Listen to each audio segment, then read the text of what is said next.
Nearly all of us have on our mailing lists or in our towns people who are fairly well-to-do. We know who they are. In talking in the last few years with staff, I've discovered that this is an area of uncertainty for them. How do you approach someone with means and invite them to join your personal support team? I've invited Lauren Libby to talk with us today. Lauren has served since 1975 with Lauren Sandy in the international office and has had a fair amount of experience of fundraising of this type. Lauren also raises his own personal support. Lauren, thanks for coming over today. Good to be here, Scott.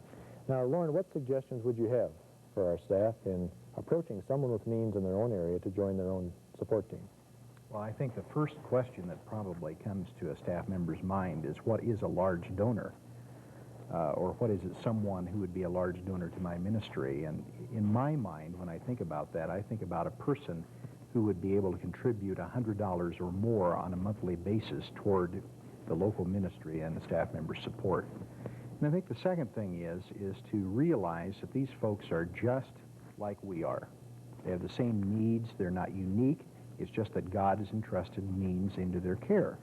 And so as we approach these people, we need to realize that we need to minister to them, and we need to realize them as a potential of ministry. And it's not that we minister with dollar signs in our eyes, right, but that we really consider them as individuals and not on a special basis. I think sometimes our staff are a bit intimidated by these types of people, and we need to realize we should not be. Mm-hmm. Lauren, would you suggest that a staff member approach these people for monthly support or annual support or a project, or what would be best? Well, at the risk of not being definitive, I would say all three. Mm-hmm.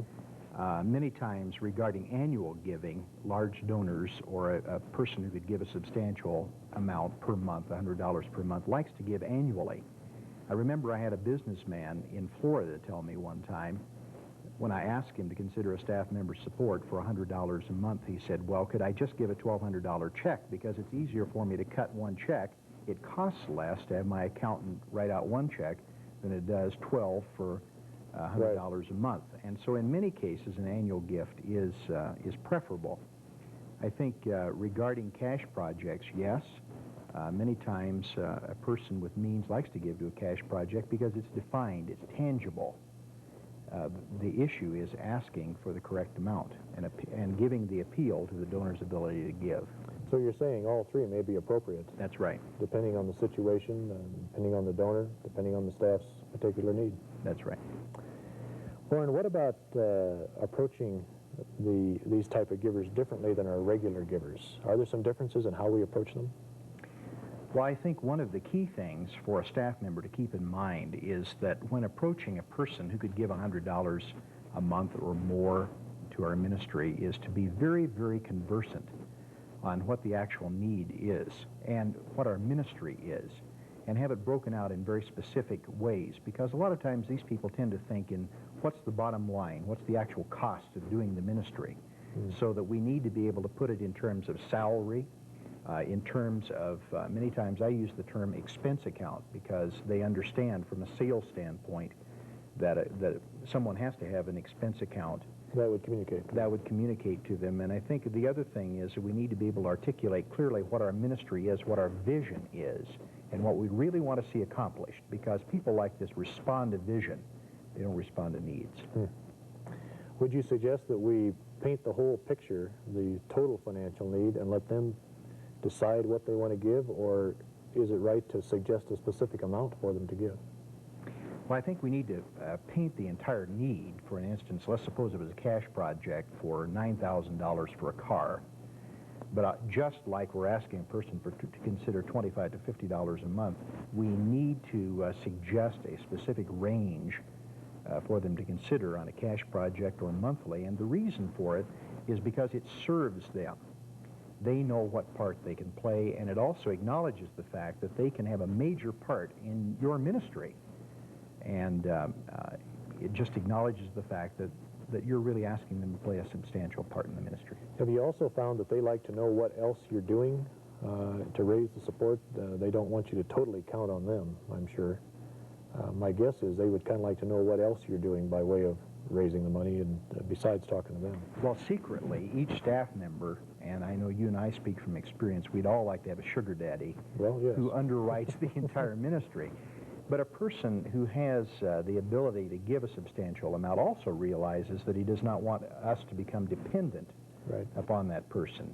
And just because they might give a substantial portion, I remember a gentleman one time that gave me a rather large personal gift to my own ministry and said, now don't expect it next year because I don't want you to become dependent upon me. And so I think we need to keep that in mind. I had one of our donors tell us that as well. He said, I can't give you any more because I fear you become dependent. He said, I know you wouldn't, but the temptation would be there, and I can't give any more than this. And I thought it was wise that he said it. And it brings up another point, Scott, that just because a person can make a substantial investment in our ministry, or maybe even underwrite the whole thing, they probably won't. And they may have substantial means to be able to help some other segment of the Navigator work. And it's the whole idea of protecting our donors who have substantial means. When in reality, by protecting them, we may very well cut off their commitment, their organization, and their just their knowledge of the organization. We can deepen their commitment by having them help other causes than ours locally.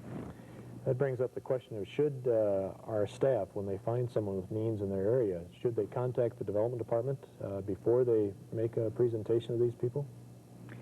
Well, I think it depends on how much the donor is acquainted with the organization. I think of some donors who probably know 900 Navigator staff and have traveled the world, and obviously in a case like that, yes, and the reason for it is not to cut a person off from approaching them, but it's simply to coordinate the fundraising efforts. Many times people like this are deluged with financial requests.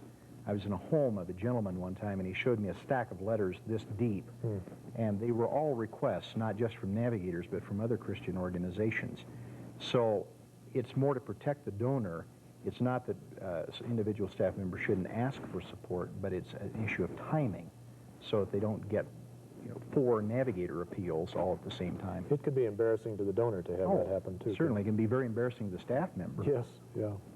Suppose a staff member has someone in his town that is well-to-do and generous and would really like to help out, but he doesn't know him. How does he write a letter out of the blue, or does he make a phone call to this stranger? How do you get in to know somebody like that? Well, I would suggest a telephone call to the person explaining that I'm Lauren Libby, I represent the Navigators here in my town, and may I drop by and just explain the ministry of the Navigators.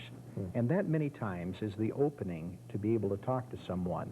And what it really is an opening to present the vision of the Navigators. Right.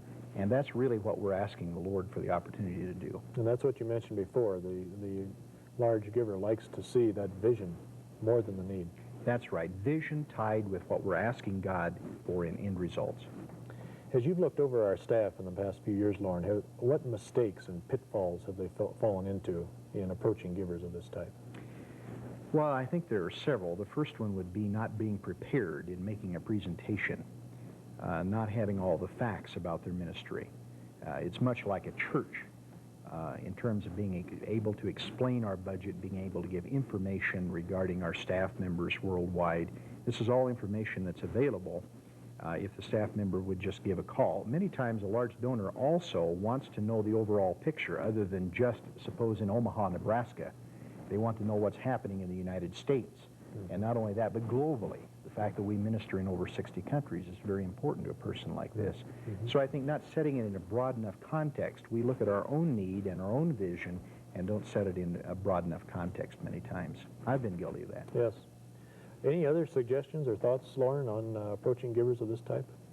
Well, I think, well, let me give a little Kansas vernacular advice. Here we go, Kansas. You're from Iowa, I'm from Kansas, but I remember a gentleman telling me that not to get nervous about people because everyone puts on their slacks one leg at a time. And that's very, very true for us as we approach people who have substantial means. God has entrusted them with those financial resources, and they're very real people with needs just like we have, and is to realize not to get uptight about it, but to very naturally explain our vision, and then ask God to give ministry opportunities to people like this, because I've many times we think they have the whole Christian life scoped out because they're successful. In reality, the idea of quiet time, the idea of scripture memory, the idea of Bible study are great mysteries which they may have never heard of. So you minister to them in the same way you do other people. That's right. Yeah. Okay, that's great. Thanks a lot, Lauren.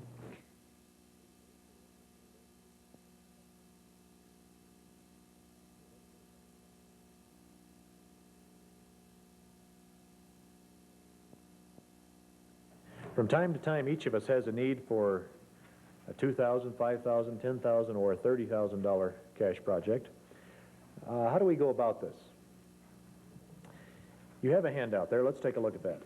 Number one, are you convinced of the worthiness of the project? Exactly how will this project help the kingdom of God? Now, the reason I say this is because I think there's a lot of staff who, they're just a little short, and they just need a little more money, and so they think, I'll just do a cash project.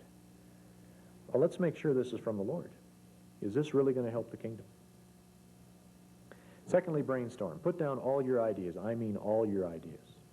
And let me reassure you that you should not feel obligated to carry all of them out. Some of them are not good ideas, but they're ideas. But you've got to get them out of your head and onto the paper, and then develop a plan. Consider that people will respond to a one-time appeal through the mail. Now, on monthly, we're going to emphasize eyeball-to-eyeball contacts. But in cash projects, the mail works great. People will give through the mail for a one-time appeal. And I'd encourage you to give everyone on your mailing list a chance to give.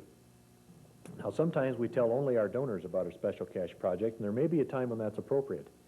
But realize there are people on your mailing list, and of course here's where a large mailing list is a big help to you, who would never consider giving monthly to you, but would consider giving a one-time project.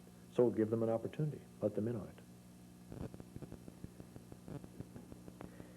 It usually adds simplicity and excitement to ask each person to give a certain amount. For example, $30. Would you consider $30? A few years ago on a trip to Asia, I was asking 100 people for $30. And the $30 gifts just came in quickly because people liked that amount. That was something they could afford above and beyond their usual giving. And we got a number of those gifts. If your project is fairly large, I'd encourage you to take a three-pronged approach. Tell everybody on your mailing list and invite them to give a fairly small amount, $30, $50, something like that. Everybody can do that. Everybody should have a chance to pray about that. But then secondly, you ought to consider going to a major giver or two on your mailing list and asking for maybe a $500 or $1,000 gift. That would probably be a letter-phone combination, or you may need to see them in person.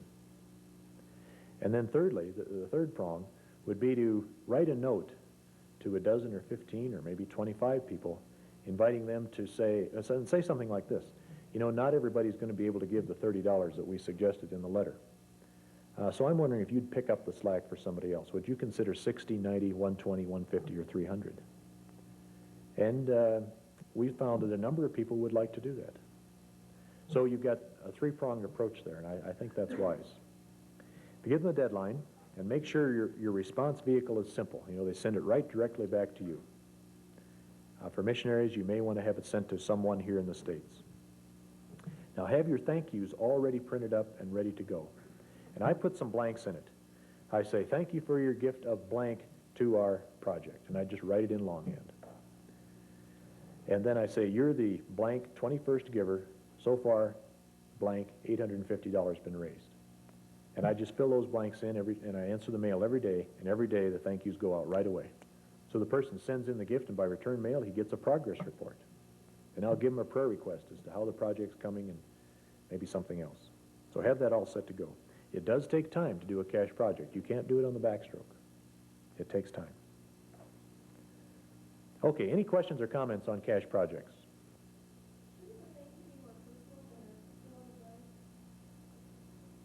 Shouldn't the thank you be more personal than a fill in the blank? It could be. I don't have time to write a personal note to the 40 or 50 people that are going to respond. But it could be. If you had the time to do that, I would certainly do it. But I write Dear Joe in the top, and I'll maybe put a note on the bottom, and I don't think they're going to be offended by the form letter in the middle of thank you for your gift. So far we have blank. I think they're going to think, boy, that's pretty personalized. So I don't think that would be wrong, no. Maybe visited several people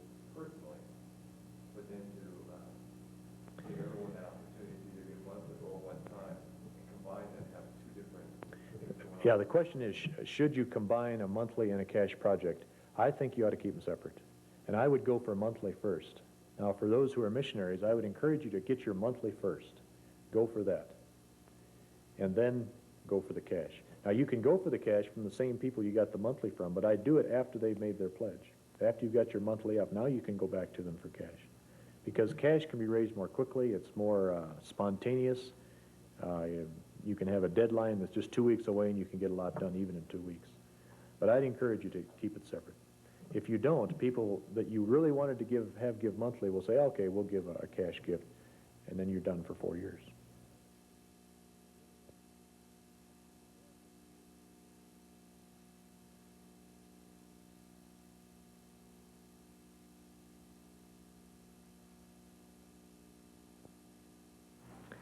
Now, you're not going to be able to see everyone in person, although that's ideal.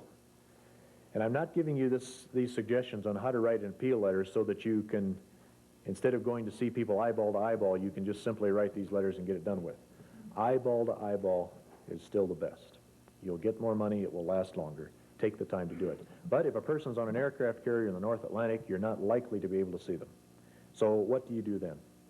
Now, the suggestions I'm giving here is for one letter to one person, not a mass mailing.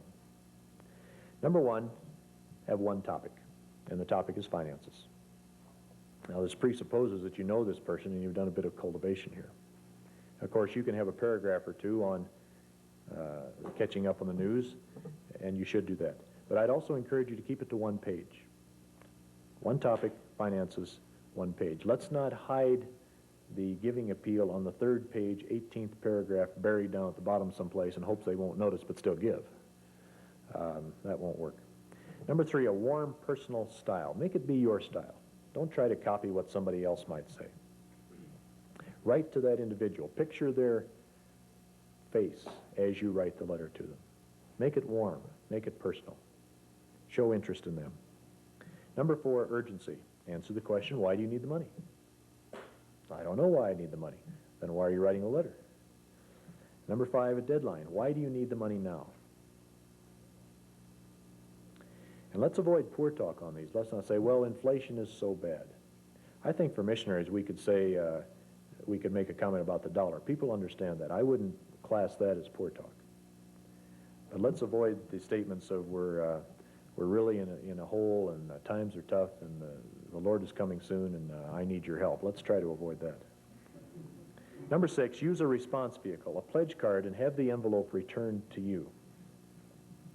Now, for missionaries, I'm not sure how that would work, but I think it's better if the thing comes right back to you, or if it comes back, if you're a missionary, if it comes back to someone in this country rather than to Glen Eyrie. Because if it comes to Glen Eyrie, it just takes too long for you to find out about it. They'll be receipted right away, but it takes a while for you to find out about it. Number seven, tell them how to make a gift. And I usually like to do that in the PS. I'd say something like, if the Lord leads you to give, then simply send this card back to me with your first gift, and I'll see that it's properly processed. Something simple. Don't make it long and complicated. I wouldn't explain the whole process. Communicate to people that it's simple to give to the Navigators.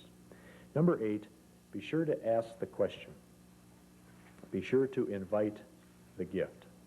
And let's be careful there about commanding people to give. I want you to pray about giving toward our support. No, that's a command. That's not an appeal. Let's ask. And number nine, be sure to give a specific amount or a range. People really want to know what they could do that would help you. And if you don't give them an idea, it may not be of that much help. And of course, you'll have to spend time with the Lord ahead of time to figure out what that amount or range would be. Let's take a look at an example then of an appeal letter and see what we can find here. One last prayer request. Our monthly support has been more than $400 below our budgeted needs. Should you be interested in having a part in meeting these needs, or perhaps know of a friend who might desire to share in our monthly support, check the appropriate box on the return form. Well, now there again, this letter is from a Navigator, and it's a very sincere, honest approach. But the mistake he's making here is asking for two things. Should you be interested in having a part, or finding a friend? I would just ask for one. If you want to have your donors give you the name of somebody else, that'd be fine, but then ask them just for that. But I wouldn't do that until they've already made their gift. Don't ask for two things at one time. People will take the easy way out. The other thing is that these kind of prayer requests, which is not really a prayer request, I guess, is it, don't really do much. They are an effective way of killing off all your prospects at one time. That's what they are. So let's not fall into this trap. Okay, any questions or comments on appeal letters? Anything you'd like to ask about? All right, good question. Would you mix a war story with a financial appeal, or would you make it purely a financial appeal? I think a war story could be mixed with a financial appeal if it was short and right to the point. I wouldn't spend several pages telling about your dazzling vision and then have the last paragraph be for money. But if the person doesn't know what you're doing, they don't know much about your ministry, then you'll have to paint a bit of a picture for them to explain what your vision actually is. So in that case, you may want to go to a 2-page letter. But I would keep it pretty succinct and to the point.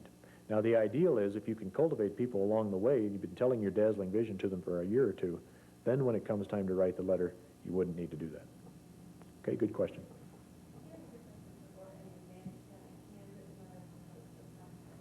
Any advantage to a handwritten longhand? Any advantage to a longhand written letter as opposed to typed? I don't know that studies have been done on that. I think it would depend on how well you know the person. If they're a longtime personal friend of yours, you have to ask the question, how would they respond? Would they appreciate a handwritten note more or a typed note more? Generally, handwritten notes are harder to read. I've done both and seen success with both.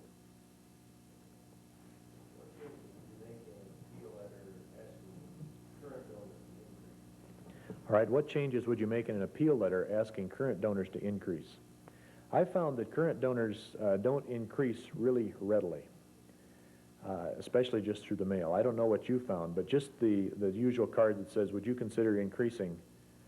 I think the last time, we've only sent one of those out once, but I think we only got 2 cards back out of about 100. Generally, to get donors to increase, you have to talk to them eyeball to eyeball, same as with non-donors. You'll have much better success and a much better, the bonding will be greater. But if you can't do that, then I would individualize it and write them one by one. The mass appeals, send the card back, consider increasing, aren't going to get that much response. But if you tied it in with a telephone follow-up and talk to them one by one, I think that'd have a better chance of success. Certainly, if you haven't ever asked your donors to increase, you need to ask them to increase, because some of them are going to drop off anyway. But if they increase, they're likely to stay with you longer. Okay, good question. Anybody else? In the financial appeal, if you can't see them eyeball to eyeball, is it better for the phone first? Okay, good question. If you can't see them eyeball to eyeball, should you phone first and then send a letter, or send a letter first and then phone? It doesn't matter. Either one would work. If you don't know the person very well, a phone call right out of the blue may shock them a bit, especially if you mention how much money you need and you're fairly upfront in that. So a letter may be a better way to go there and say, I'm going to be calling you next week. I'd like to talk to you about joining our team. It would depend on the person. Both would work. I don't know that one is better than another. It depends on the person.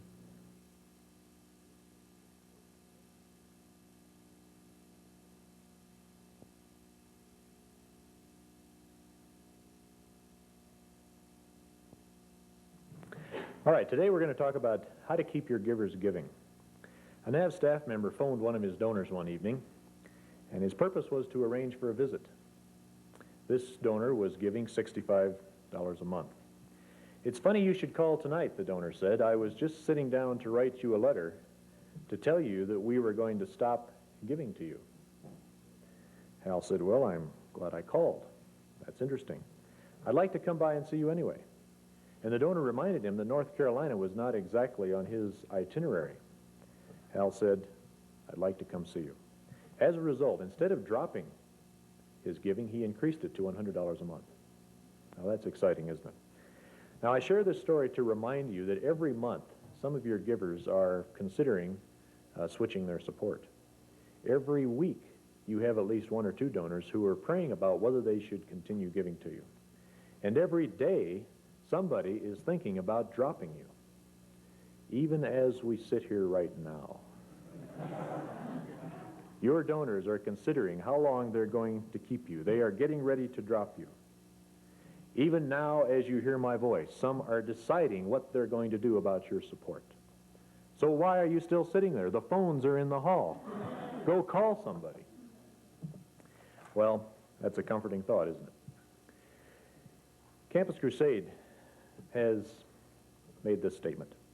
If we spent half as much time ministering to our current givers as we do trying to find new givers, we would cut in half the time that we spend trying to find new givers. I think there's some wisdom there. There's a hole in the bucket, dear Liza, dear Liza. We need to plug the hole. One of the secrets of being up to budget is to reduce donor turnover. Keep your givers giving. The work you do in donor ministry is as important or even more important in finding new givers. But you say it's their decision. They decide whether or not they're going to give to me. What can you do? I believe there's some things that we can do.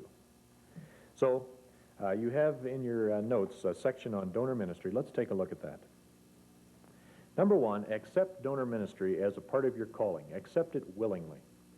Philippians 4:17 says, not that I seek the gift itself, but I seek for the profit which increases to your account. If we have chosen to be supported by the free will gifts of other people, we have chosen to accept some responsibility for ministry to them. It won't be as intense as one-to-one discipling in your target, but it will be ministry nevertheless, and we must attempt it. Now notice that I call it donor ministry. You've probably heard the term donor maintenance. Let's drop that term.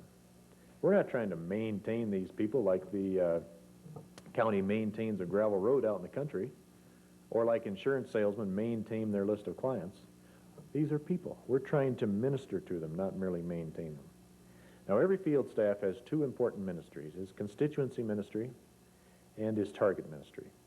His constituency ministry includes everybody in his world, everybody on his mailing list, everyone he knows. And part of that, of course, includes givers. Donor ministry is part of the job. We must accept it. Neglecting donor ministry is like neglecting physical exercise. After the first or second day that we don't do it, we don't really notice much of a difference. After a few weeks, we may not even notice much of a difference. But after a few years, we will notice a difference. And it's the same is true with our givers. Now, besides the biblical injunction to minister to our donors, there's a practical aspect. Your donors will give longer, more consistently, and they'll feel greater bonding with you if you do minister to them. Why don't we spend more time ministering to our investors? Well, we're too busy. We're too pressed. We've got too many things going on in our target ministry, and the ministry is too demanding, and so we don't take the time for it. But in the long run, we're hurting ourselves in the target ministry as well, because financial pressure will set in. And you know as well as I that when financial pressure sets in, I can't be myself. I can't be what I ought to be in my target. So we've got to change how we think about donor ministry. Don't fight it. Accept it. It's part of the job. Don't feel guilty spending time ministering to donors when you think you ought to be in the target doing something else. Okay, let's suppose that we've accepted our responsibility to minister to our givers. And remember now, we're recalibrating our definition of ministry here. What do we do next? Well, number two, let's inform our donors. That's a service or a ministry to them. To continue praying and giving, our investors need information, and we need to supply it to them. Here's a letter that was written to Rod Sargent in November 12, 1981. Dear Rod, I'm writing this letter anonymously because I don't want those navigators whom we support to feel any guilt whatsoever. We encourage all Navigator staff and associate staff to faithfully write their prayer warriors and financial supporters. We don't need to hear of results because God and other men control the results. But we would like to be informed of labor, victories, both personal and ministry, struggles, and so forth. We cannot pray without specific requests. We have not heard from one overseas missionary for over a year, and it is difficult for us to be involved in their lives since we don't hear. Please exhort for us, yours in Christ, a concerned supporter. Your investors need information. Now, most staff assume that this means a detailed report on the ministry. But what are your donors most interested in? They're more interested in you than in your ministry. They're more interested in hearing about your personal struggles and what's going on in your life. They want to see pictures of you, and they want to hear about you and your action much more than they want to hear about the 18th person in your Bible study. So let's tell them about ourselves. I'd suggest that about half your newsletter content be of personal or family news and about half of ministry news. Now, let's not go to the extreme and tell them about, give a whole newsletter to the dog. I don't think that would be appropriate. But people are interested in you. It may be half of one newsletter that's got family news and then half ministry, or one letter may have all ministry and the next one all family, but roughly about half and half. And be sure to use pictures of yourself and tell war stories where you're involved. Remember, you can't explain the Navigator ministry, can you? Have you ever tried explaining the Navigator ministry to somebody? It's difficult, but you can illustrate it. Tell war stories. And it's worth your time to learn to write well to do that. Number 3, stimulate and minister to your donors. Don't assume that your givers will keep on giving to you for the rest of your life, and don't assume that they'll walk with the Lord for the rest of their lives. And don't assume that they'll stay vitally interested in you year after year. What can you do to help your givers draw closer to the Lord and to draw closer to you and your dazzling vision? Now, when we think of stimulating our donors, a lot of us think of writing a sermonette in our newsletters. And those sermonettes are fine. But remember, the donor wants information, not just a sermonette. And I suspect that oftentimes a sermonette is written because you didn't have a picture. Is that right? I couldn't find a picture or a good quote, so what'll I say this month? Well, I'll give them a sermonette. And sometimes it's merely a substitute. Here's a few ideas on how to bring your donors closer to you. Tell them stories of your ministry adventures. Bring the reader with you for a night on campus, or a night over at the base, or for a night visiting a friend in a one-on-one setting. Bring them with you to the language school. Bring them with you to the market where you shop. I'd encourage you to put a photo in every general letter you send out. I'm amazed as I studied the newsletters of staff in the U.S. the last couple of years. They usually don't have photos in their general letters, but I'd encourage you to put a photo in every letter, and the photo should usually be of you. I wouldn't have a formal portrait every time. It should be of you in action. Secondly, pass out a helpful tool, a quiet time page or a prayer page or a witnessing flow chart or something that the giver can use. What about a phone call or a visit? Give them a prayer request. And I've found in my donor ministry that oftentimes in the phone call, I have a ministry of listening, because the giver, of course, has needs too, and he wants to talk. You know, one of our supporters one time said, "Scott, you do a great job of communicating with your donors," and I felt I was doing just barely adequate. And I said, "Well, what do you mean?" She said, "Well, the other missionaries I support don't keep me informed like you do." "Well, what do you mean?" Because I only send her, I think, 4 newsletters a year. She said, "Well, you send a personal letter now and then, and you write such interesting stories." And I said, "Well, doesn't everybody do this?" She said, "Oh, no." I began to see that what I was doing was maybe not what everybody else was doing, and I'd assumed it had been. Tell stories. Inform your givers. A personal letter. When one of our supporters sends us a letter, unless it doesn't call for a response, I always send them a letter back. Now, by the way, let me encourage you here. You may need a dictaphone more than you need a computer. And you may need a secretary for 2 or 3 or 4 hours a week more than you need anything else. I think some of our staff are shortchanging themselves, and they can't keep up their donor ministry well enough simply because they don't have somebody to help them with that correspondence. I'd encourage you to get a dictaphone and then find someone in your ministry who will give 2 or 3 hours a week simply to typing off what you put on the dictaphone. I believe every staff could find somebody who would be willing to help. Might be a retired person in the church. But let's find somebody to help us out, because if you have 5 or 6 givers who have written you over a month's period of time, and you've got those letters you've got to answer, it could take you all afternoon. There's a mental block if you having to sit down and write out longhand every one of those letters. But if you can in 20 minutes put it on a dictaphone and give it to somebody who's agreed to have a ministry with you of being a secretary, that's a great service. Another idea is to, especially in a collegiate ministry, is to take a team out on a serving weekend with one of your givers. I still remember one of our friends back in Madison who tells me every time I see him about the great job a training program team did of slugging the concrete out of his driveway. A lot of work. Now, he wanted the concrete slugged out of his driveway. And, and he told me that that would have taken him weeks to do it by himself, but they did it in one day. A lot of work. And that ministered to him and bonded him with us more than anything else I can think of. So that's another way to do it. There's more you can do than just your newsletter. Generally, the size of a donor's gift will increase, and the frequency will increase as they become more involved and bonded with you. Now, what is our goal in ministering to our investors? I like what Lawrence Sandy says. He says, every giver a laborer.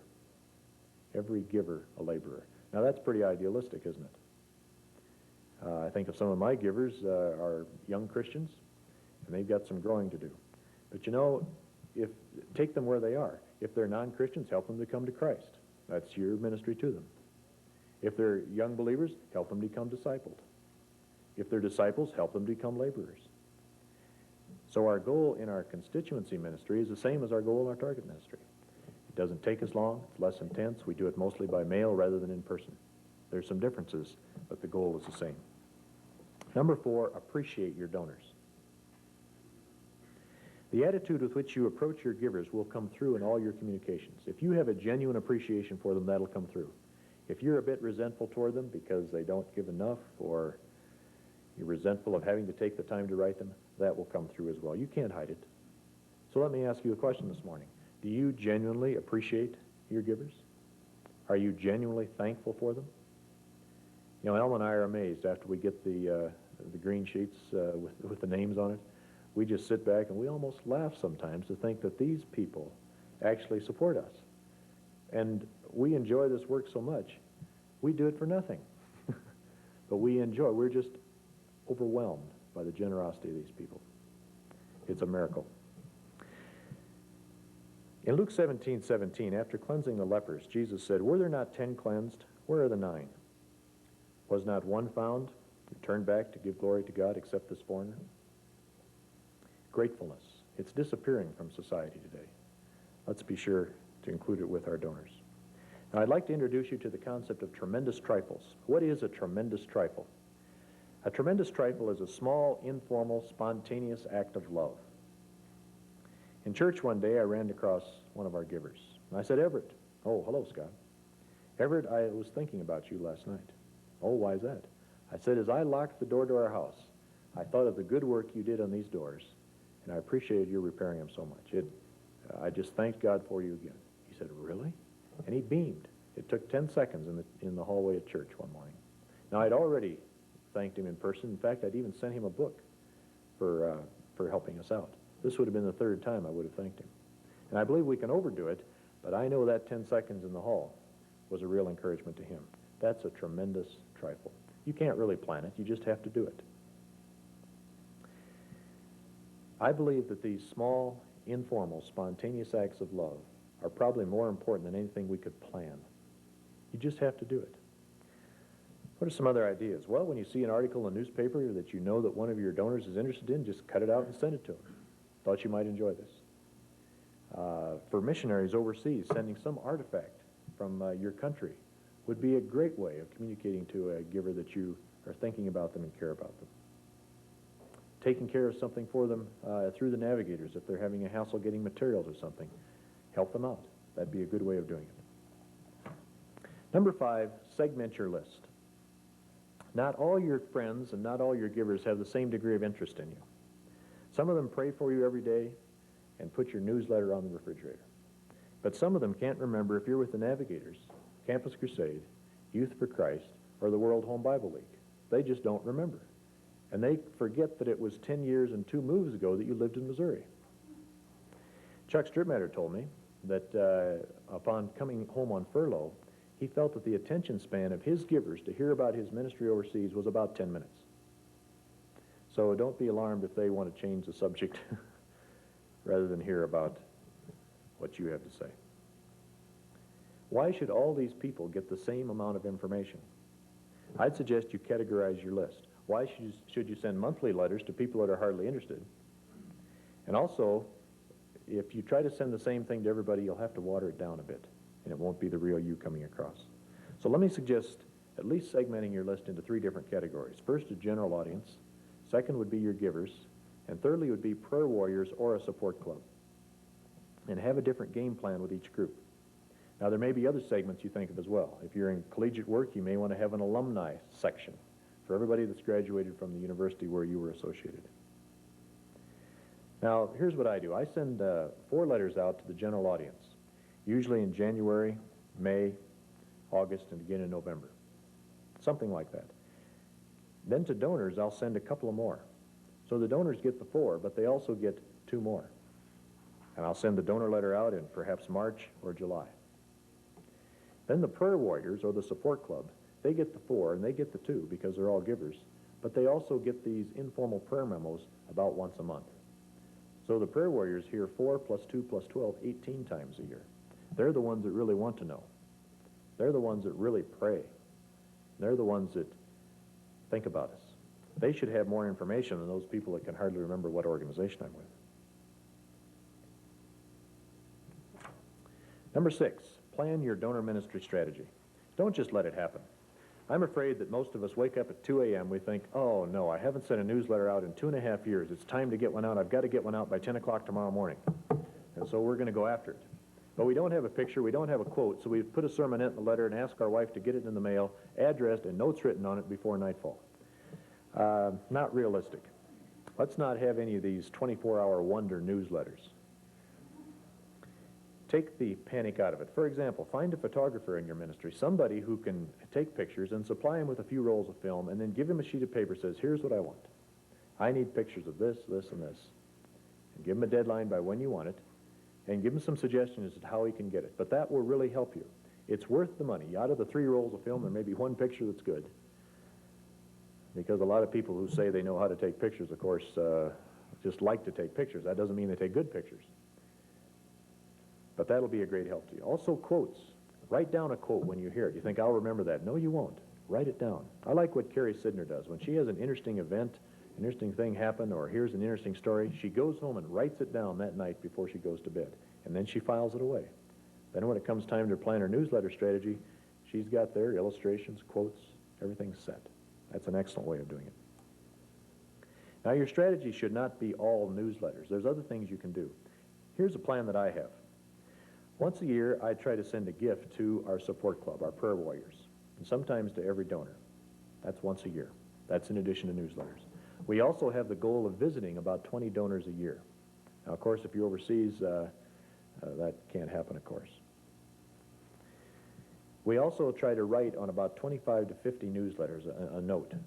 And it's not a note that says, how are you right sometime. It's a real personal note.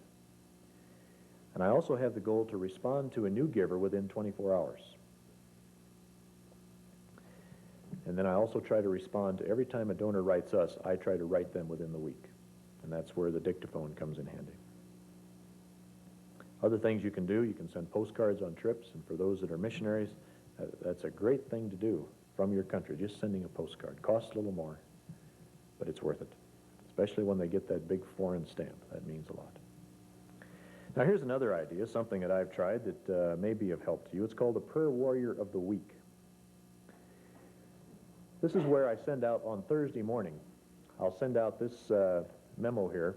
It says, I promise to pray diligently for the Mortons the week of, and then I name the next week, Monday through Saturday.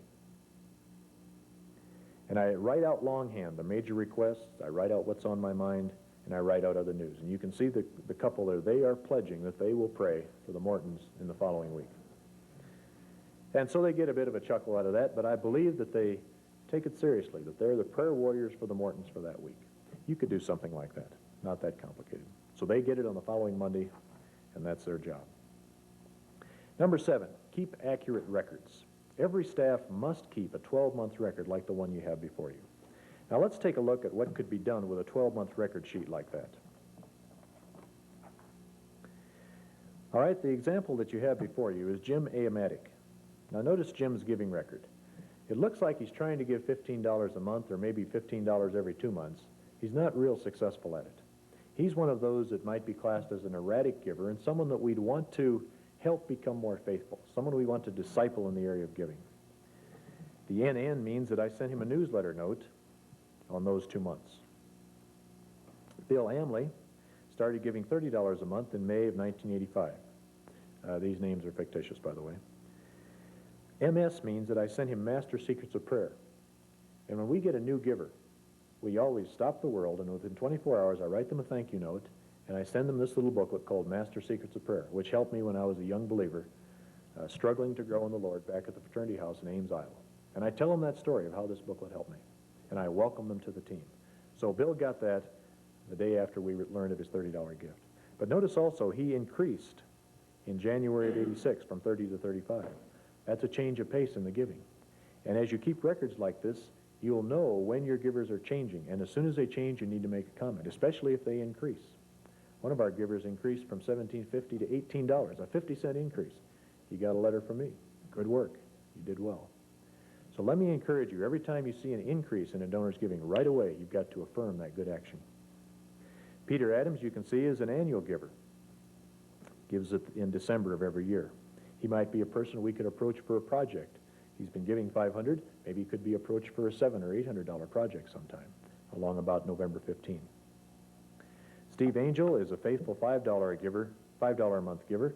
Skips a month now and then, but makes it up. He needs to be commended for the good work. And now and then I like to write a letter to our donors and say, our records show that you haven't missed a month this year. Good work. You're doing well. And I've noticed that when you miss a month, you make it up. That's great.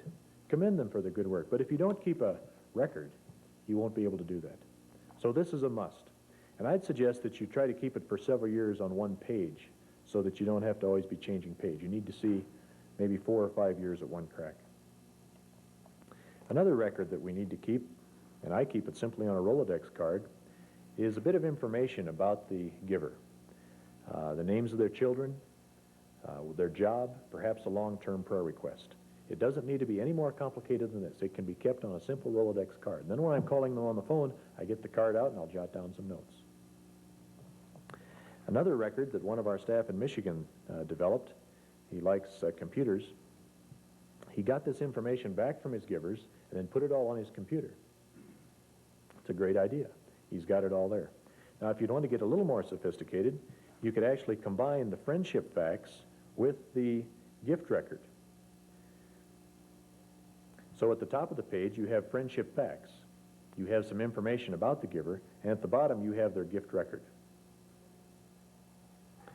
Okay, those are a few of the tools that you could use in keeping track of your donors, but you must have some good records. Number 8, don't hint about your finances. If you're going to ask, ask.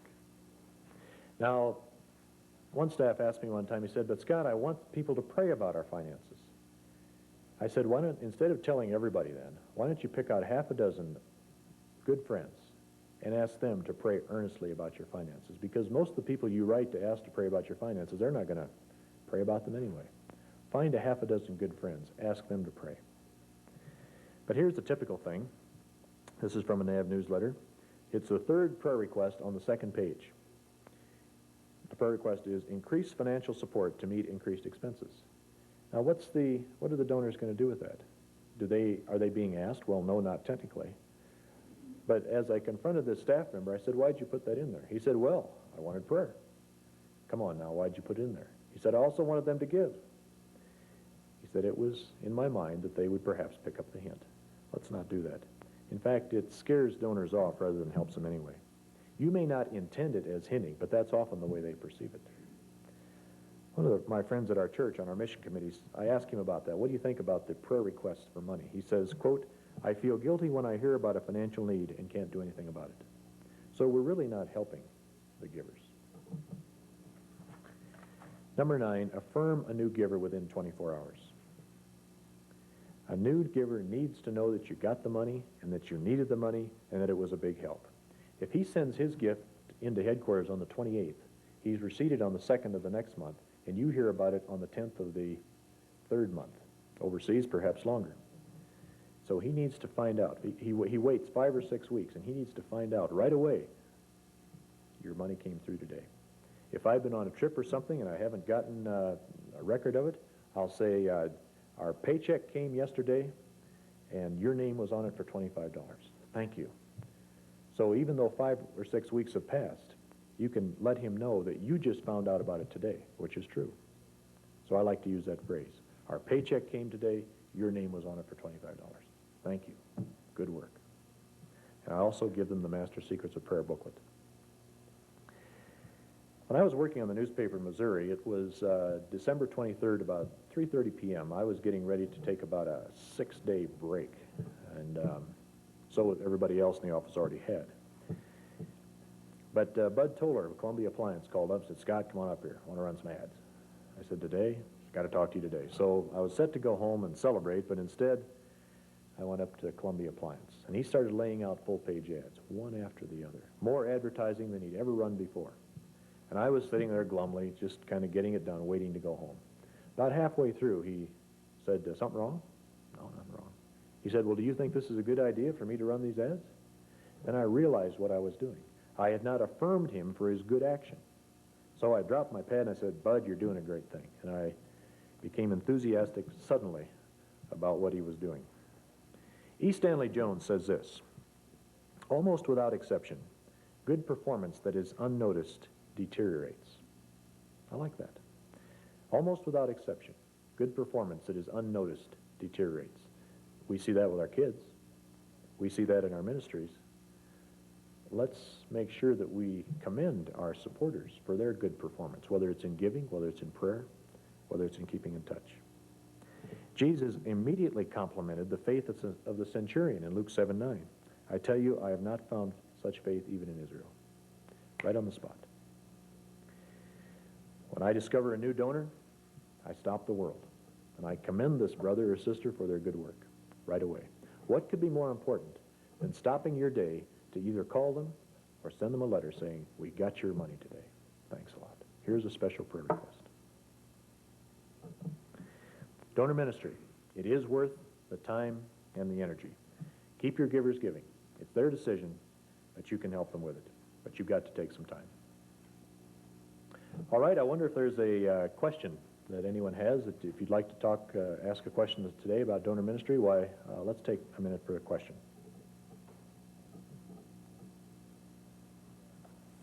Yes? How do you get good pictures to come out on your newsletter? Well, you have to have a good negative to start with. The usual mistake that's made in pictures of people is that we stand too far away. So I encourage you, when you take a picture, to get everything all set with the person or people lined up there. Then just before you snap it, go up half the distance, reset everything, and snap it. It usually comes out better. Most pictures are too far away. There's two things to look for in a picture. Number one, does it tell a story? So you don't take a picture just of a house saying this is where we live. There should be a person in that picture. So number one, does it tell a story? And number two, are the blacks black or the whites white? When you get the solid grays, then on a newsletter it comes out very muddy. Yes, black and white is preferred, but you can make a color picture come out all right on a newsletter if it's a very good color picture and the negative is very heavy. That is, the blacks are black, the whites are white, the tones are heavy. But also get a good printer. It's really worth your time to find a printer who will really work with you. Some of our staff try to save money by taking all their newsletters to the Xerox machine down at the IGA store, you know. And they even run their pictures off that way and wonder why they don't come out well. Well, of course they don't come out well. You got what you paid for. So spend your time. It costs $5 usually to have a screen of a print made. It's worth it. All right, good question. Any other questions? Yes? When a new donor gets added on or starts giving to Navigators, what other kinds of mail can they expect to get throughout the year? From the Navigators? All right, the question is, when a new donor starts giving to you, what other kinds of mail can they expect to get from the Navigators? Well, if they're a new giver, they will immediately get Rod Sargent's thank you, which will come every time they give a gift. If they're giving to staff only, not to other projects like Where Needed Most or Daily Walk, then they will not get anything else from the Navigators. That is, there will be no direct mail pieces sent to them. Now that's generally true. That's the plan we're working on right now. If they stop giving to you, after a year or two, it's possible, then they could receive an appeal from the organization, but not too likely.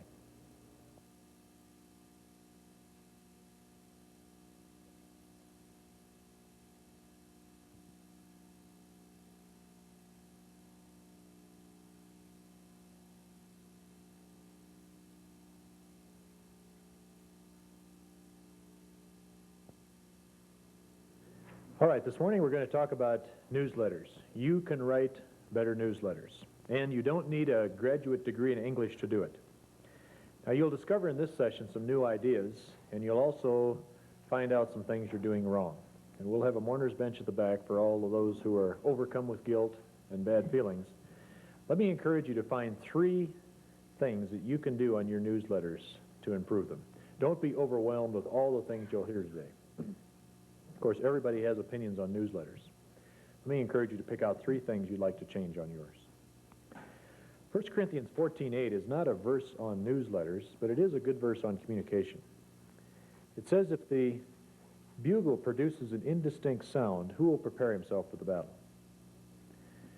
Now, can you imagine some soldiers coming outside a tent saying, what was that noise? I thought it was reveille. No, I'm sure it was taps. You know, I think we're supposed to charge. Well, there would be some confusion as to what was to go on. Let's not give an indistinct sound in our communications. 2 Corinthians 1:8 is another passage on communication. For we did not want you to be unaware, brethren, of our affliction which came to us in Asia, that we were burdened excessively, beyond our strength. We despaired even of life. There's a writer who's trying to get the reader to understand what he's going through. That's a great example of a missionary letter. And then in Proverbs 15:2, it says, the words of the wise make knowledge acceptable. The Hebrew word is yatab, and it means to make well or to use aright. The words of the wise make knowledge palatable or graspable or easily understandable. We want to write to communicate. That's our goal. Now, what is the unofficial goal of a newsletter? Well, according to Monty Unger, who's an experienced navigator communicator, he says the first goal of your newsletter should be to get it read. People actually read the thing. But I think an unspoken goal that most of us have for our newsletters is we want money, we want prayer. Those are the goals of our newsletter. Let me suggest 3 different ones to replace those. First of all, I believe the goal of our newsletter should be to minister to our audience.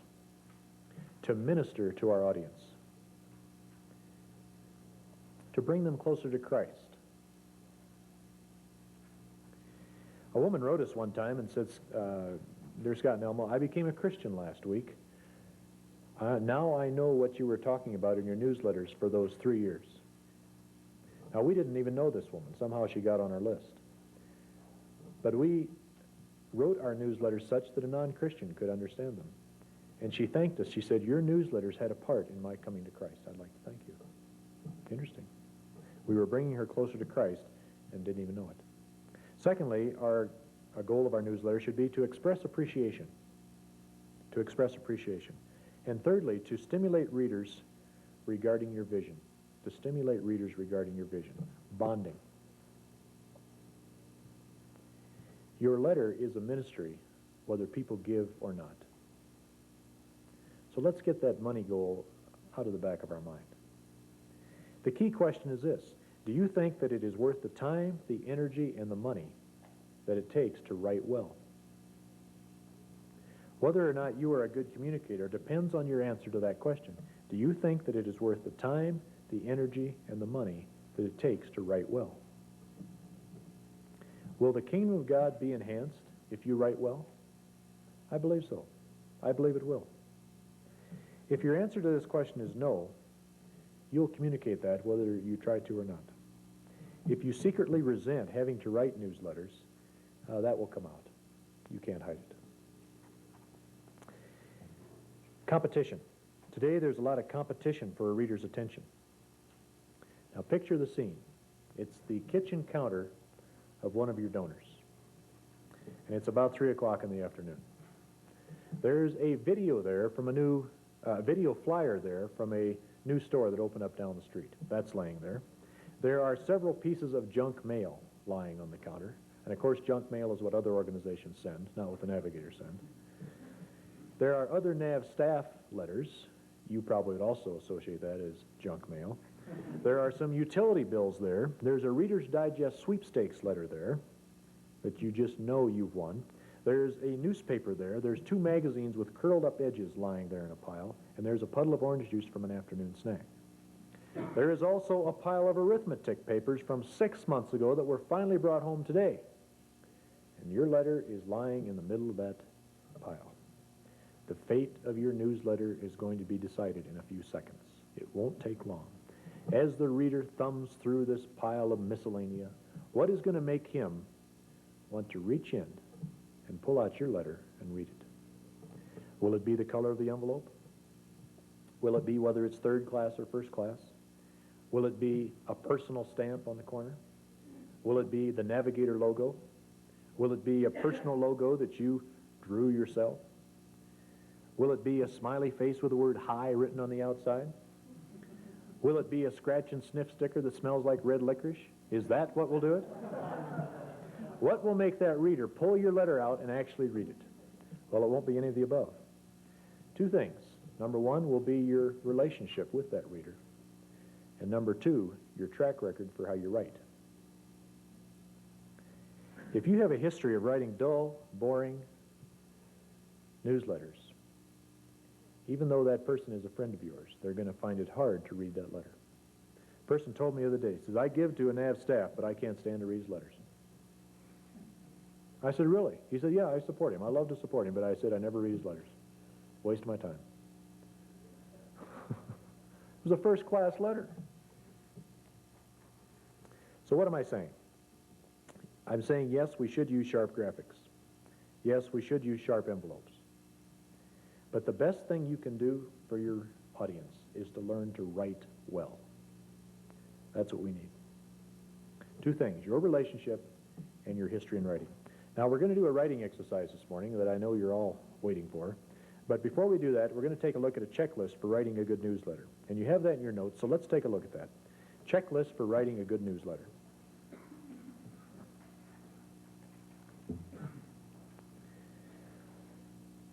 A, why are you writing? List there everything you want to communicate. And there may be more than 4 things. Put down everything you'd like to communicate before you start writing. Now, I know when I write, it's work to organize my thoughts first, so I just start writing until I think of something to say. Well, let's not do that. Put down the things that you'd like to communicate, just a word or a phrase. And then number those items in order of priority. Now, this presupposes that you already have a yearly plan for your ministry. You've got your newsletters planned out. You know you're going to send 4 this year and 2 donors, and you know the topics on each one. It's good to plan that out ahead of time. That helps. Now you have 1 or 2 topics to decide on. Now, I know those other things are really important, but you do better if you limit yourself to 1 or 2 topics. If you've got a lot of little things, you've just got to get across news items. Make that a topic in itself and say miscellaneous news, and then put a bunch of bullets and then a 1 or 2 sentence write-up on each one. So that is 1 topic, miscellaneous news. B, identify a non-nav whom you will visualize as you write. You know, most navigators write with their, well, it's either their director in mind or a friend of theirs that grew up with them in the NAV ministry who knows all this terminology. And the letters are kind of an in-house letter. Let's write to someone who doesn't know the Navigators quite so well. You'll find that you have to actually communicate in the English language more than in our NAV culture terms. Most of us are writing to someone who understands the lingo. I write to my Aunt Phyllis in northern Minnesota. Now, she's a great person. You'd love her. She's a believer, but I don't think she would be able to explain it terribly well.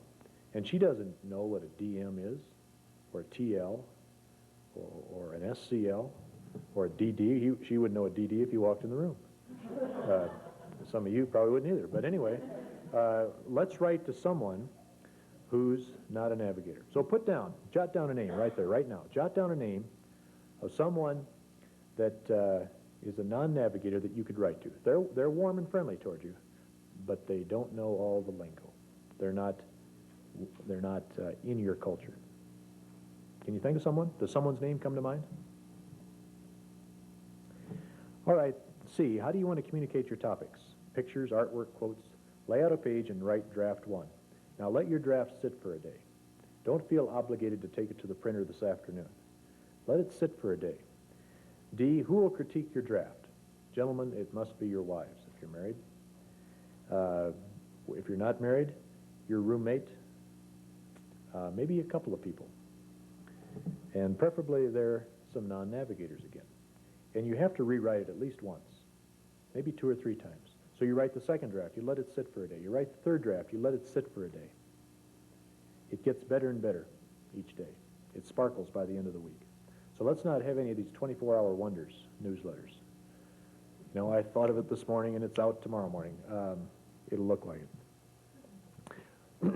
Now, you can take one of your newsletters and critique yourself and give yourself some points using this outline here. The first one is, does it have an interesting lead? If it does, yes, that's 10 points. If no, minus 10. Number 2, are there specific facts? Does it answer the question, how many? What kind? For example, give yourself 5 points for every specific fact mentioned. Number 3, create a visual image in the reader's mind. Give yourself a plus 10 for every war story. Weed out unnecessary words. If you can prune out an unnecessary word, give yourself 5 points. And start with very and really. The words very and really should not even be in the English language, to be honest with you. I mean, they really don't communicate very much, do they? I mean, really. They do very, very little, and they really, really aren't needed. Number 5, avoid jargon and shop talk. Give yourself a minus 5 for every nav culture term, such as key man, older Christian, DM, STP, TL, EBS, CL, DD, USLT, CLT, and CDM, HIPQ, XYZ. People don't know those terms. Let's drop those out. A specific date, September 15 rather than September 1985. Now, normally we have great arguments with the staff about this, and they say, well, wait a minute, I don't want to put September 15. And I say, why not? And they say, because that makes me get it out on September 15. It's late otherwise. They say, I like a little more time than that. All right, then date it 10 days ahead. But they say, no, I like to put September because that gives me 30 days to get it out. I say, well, why not put spring, 1986? Or the 20th century? That would give you plenty of time. Putting a specific date makes you be more specific. It makes it more personal. We want to get this to be as personal as possible. Number 7, personally and legibly signed. Now, some postmasters, if you send it out third class, will not allow you to sign every individual letter. But check with your local postmaster. Some do. I would check on that. But certainly, it's worth your time, even if there's 500 letters, to sit down and write a signature on every one. Takes me about an hour and a half, 2 hours to do it, but it's worth it. And then, of course, I can pull out some and write notes on them. And sign them in a different color ink than what it's printed in. So it's obvious that you have taken the time to sign this. If it's a printed signature, minus 5. Number 8, if it looks crowded, give yourself a minus 15. Less than 1 inch margin. You should have at least a 1 inch margin. You can really improve the looks of a letter. It's more appealing to read if you've got a wide margin. Now, printers can't stand white space. I mean, you go to a printer and say, oh, you got some white space there. Let's fill that in with something. Let the white space be. That's what makes it readable and attractive. Number 9, nav logo on the envelope or letter. Give yourself a plus 10 if it is there. A minus 20 if the logo is doctored up. Now, there are examples of nav staff doctoring up the nav logo, and I don't know how well you can see this, but do you notice the differences in these logos here? One's the inside and one's the envelope. Well, here he simply dropped the off. Maybe that word wasn't needed. I don't know, but the is off the Navigators, but it's on this side. And then he switched the colors around. On this one, it's red on the inside, blue on the outside. Here, it's blue on the inside, red on the outside. A little variety. But we don't want to do that. The purpose of a logo is to give stability, not variety. Don't mess with the nav logo. Don't tip it on its side. Don't separate the symbol from the Navigators. Keep it all the same. The Navigators enjoy a very good reputation around at least the United States and in other parts of the world too. Capitalize on that. You're just hurting yourself if you don't use it. But I'm amazed there are a number of staff that don't ever use it. I think we're hurting ourselves. Now, some of you want to make up your own logos. That would be fine, but they need to be sharply done. Now, we have at headquarters here some logo slicks, so you don't have to cut it off the back of a newsletter or something like that. Just ask for the slicks, and you can cut them out and give that to your printer. Let him paste it on. If you paste it on, you get it crooked. Let the printer paste it on, then if it's crooked, he redoes it. So just give him the slicks. He'll know what to do with them. Number 10, have a photo that tells a story. Plus 15. Give yourself 10 additional points if you are actually in the photo. Now, a photo should tell a story. The white should be white and the black's black. Number 11, a rubber stamp. If you use the rubber stamp, give yourself a minus 15. I don't care if it is straight and clean. Rubber stamps are always crooked, they're always smudged, they're always tipped just a little bit. It never fails. I'll bet you can't find one that's absolutely straight. Now, of course, I'm overstating it. There might be a place for rubber stamps, but I don't think so. Let's not use rubber stamps. You are not a youth worker going out for a summer on a special project from the 8th grade. I mean, you are in this for life, so let's not give the impression that this is just a summer project. Number 12, one specific prayer request. Give yourself plus 10.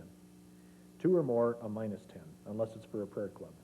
Do you really think that people are going to read all the way through all those prayer requests and pray for them? Of course they're not. But your prayer club, those people will. So let me encourage you to, if you're going to have more than one request, those are just for prayer club people. On a general letter, one request. Please pray about our finances. That's a minus 20. In fact, for today, let's just make that a minus 40. That's what it deserves. Okay, let me give you one more. Number 13. Write in the first person. Give yourself a plus 5 for that. Have you gotten the newsletters that say, Bob did this, went on a ministry trip and had a great time, and Jan did this, and so on, and the kid did this? Who's writing the letter? Are little elves around there taking notes, writing the letter? Is Walter Cronkite there taking notes and putting it on the evening news? Write it in the first person. The husband or the wife could write it, but it should be in the first person, and then both can sign it. Or you can sign it, Scott for the Mortons, or something like that. But one person should write the letter, and write it in the first person. Let's not have these third persons. All right, now let's take a look at the handout entitled, You Can Write Better.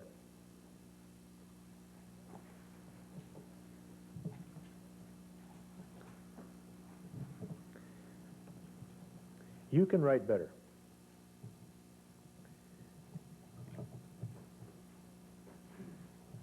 God has really blessed us very much this semester. He has shown himself faithful in really neat ways. The ministry is demonstrating some growth, and we are very pleased. Much has happened, and our lives have benefited too, very much. We couldn't have done it without you. We can do better than that. Remember, there's no such thing as a dull subject, but there are dull writers. What's a subject that is just absolutely so dull you couldn't make it exciting? That every subject can have some excitement to it, but the problem is us. All right, number 1, we need to have a grabber opening. We've got to hook the reader. Newsletters should start briskly. Drop the first 3 or 4 sentences and dive right into the content. In fact, you can often drop the first 2 or 3 paragraphs and start with paragraph 4, and you wouldn't miss much. In fact, some direct mail writers do this. It's called the 4th paragraph rule. And they'll eliminate paragraphs 1, 2, and 3, start with the 4th paragraph, and they find they've got a much better letter. It really works. All right, now, let's do example number 1 here. We would like to take this opportunity to fill you in on what we've been doing. It's been a busy summer. Jean and I spent 6 weeks in Kansas City leading a 5-week summer training program for 35 college students. Now, what can we do to improve that? That's the lead of a NAV letter, and it looks like it could be a good letter. A training program in Kansas City could be great. How would you make it better? All right, what would you say? Just shout it out. Leave the first sentence off. First 2 sentences. Give a specific situation that happened in the 5-week summer Okay, give a specific, tell a certain story about what happened, like the piano fell down the stairs with me under it, something like that. That'd be an exciting opening. Okay, great, so you start with a war story. Any other comments? How could you make this lead better? Use the statement of 35 students and say, let me tell you about one of them. Okay, 35 students, let me tell you about one of them. Or how about this? 5 sweaty weeks in Kansas City with 35 college students. It was great. And use that as your beginning. Some of you have never been in Kansas City in the summertime, have you? Okay, number 2. Another month has passed since I last wrote you. I want to let you know of my immediate plans. Tomorrow I will be moving to Lansing, Michigan to join the campus team at Michigan State University. All right, how could we improve that? Okay, you don't, he's apologizing for it's been a long time since we wrote. Don't do that, all right? What else? Drop the first 2 sentences and start with, tomorrow I will be moving to Lansing, Michigan. Okay, how would you improve it even more? Okay, start with the caption, moving day. That'd be better yet. Or tomorrow morning at 7 a.m., we get in the truck. A new adventure has begun. Something like that. Okay, here's another one. Here's another newsletter from us. I know it's been a long time since we've written, but we haven't forgotten you or anything like that. It's just the postage is so expensive and the work here is pressing, so we've decided to limit the newsletters somewhat. We'll be leading a conference this summer from July 3 to 10. This conference is a milestone and so on. Okay, where's the lead in that paragraph? Right, the conference being a milestone. So you might want to start out as July 3rd will be a date to remember. And so you start out with the conference story. But the other is, you know, the reader's just kind of getting warmed up. All right, this next one is a pretty good one. It was 2:30 a.m., about 3 weeks after we had arrived in Amman, when Marlene in alarm sat straight up in bed and wanted to know, what's that noise? Someone was loudly pounding a drum as he walked up and down the road just in front of our house. We thought someone must have died, but we learned later that the Muslim holy month of fasting, Ramadan, had just begun. All right, what do you think of that? Why do you like that? It's interesting. You're there. We're sitting right up in bed too, aren't we? What's going on? All right, let's do one thing more. This is a great opening, but there are some extraneous words that we could probably weed out. So let's just jump ahead a bit. Do you see any words that we could weed out without changing the copy around? They're just extraneous words. Okay, the word about. It was 2:30 a.m. About. All right, what was it? Was it 3 weeks? Was it 3.5? When was it? So it was 2:30 a.m., 3 weeks after. Okay, what else could be left out? In alarm. Well, I don't know. That's a pretty descriptive way of sitting up in bed. When I sit up in bed, I don't always sit up in alarm. So I think I'd leave that in.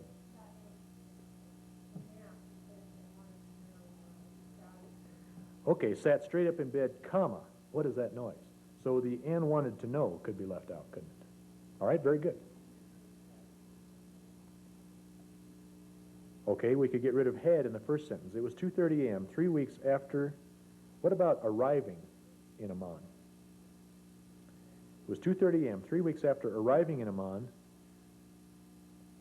when Marlene, in alarm, sat straight up in bed, comma, wondered, what is that noise? Okay, do you get the idea? You can prune out a few words. It makes it sparkle even more. All right, let's take a look at the next page. Avoid generalities. Use facts. Words that indicate we're taking shortcuts are words like recently. Well, now, when exactly was it? See, recently is just a cover-up for lazy writing. Much has happened. Well, now, what did happen? Well, much. Well, what do you mean by much? Few, many, several. Okay, how many were there? Name some numbers there. Had a great time. What made it great? Be specific. All right, here's an example. Greetings in the name of our Savior. Please forgive our gap in communicating to you what is happening in the Grundy Center area in our lives. Much has been going on, and we praise God for what He's doing. His continued hand of blessing, in spite of our own frailty and inadequacy, continues to amaze us. Now, the letter doesn't go on to explain any more detail than that. It switches to a new subject now, not related to this. All right, what do you want to know that is not there?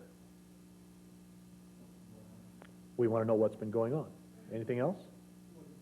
What He's doing? Yeah, what are they happy about? What are they praising God for? And what does he mean by his own frailty? There's probably a story behind that, isn't there? So we long to know these facts. Let's go to the third example. Some of our campus leaders will be leaving to minister around the world. Several others will be involved in training programs. Okay, now this is fine. This is an interesting sentence. But what would make it even better? Where are they going? Okay, they're going to 16 countries. What type of ministry? What are they going to do? They're going to make disciples in 16 countries. Which countries would be even better if we could name a few of those? What is unique to those disciple-making ministries? And we also need to know how many. The word some there, is that 2? Is that 25? Is that the whole campus? Who is that? So it'd be 8 campus leaders. All right, now there's one other thing we can do here, and that's we can get rid of a state of being verb. Will be leaving. How could we change that? The date, okay, let's say it's July 8th. Will leave. Cross out the word be and the ing.